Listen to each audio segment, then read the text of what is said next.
انهيار وجنون عمرو أديب بعد مباراة الأهلي والترجي التونسي، ويسخر من مدرب الزمالك. قبل ما ندخل في تفاصيل الخبر، لو انت أهلاوي أصيل اضغط لايك واشترك في القناة لنرى كم عدد محبي النادي الأهلي.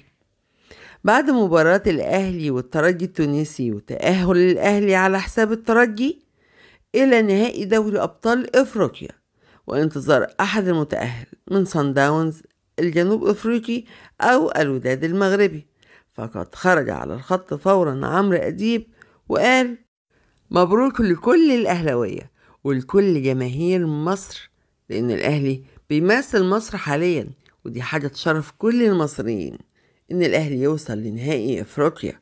وبصراحة لعيبة الأهلي رجالة، رغم إن المباراة الأولى خلصة 3، لكن لعيبة الأهلي بتلعب كأنها كانت مغلوبة في مباراة الذهاب، والأهلي يمتع اللي يتفرج عليه، مش بيغلب نتيجة وبس، لأ، ده بيغلب نتيجة وأداء.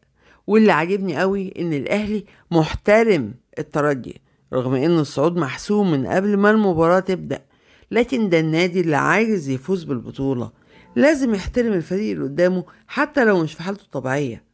وببعت تحية من عندي لمارسيل كولر، اللي عاجبني دماغه قوي، مدرب هادي كده وعارف هو بيعمل ايه كويس.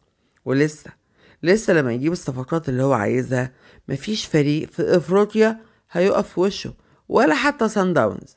وان شاء الله ان شاء الله الاهلي هياخد البطولة، سواء هيلاعب الوداد او سان داونز، لان لعيبة الاهلي رجالة، ولما بتوصل للمباريات النهائية بتركز وبتلعب بروح وعزيمة، وبيعملوا حساب لتيشيرت النادي الأهلي.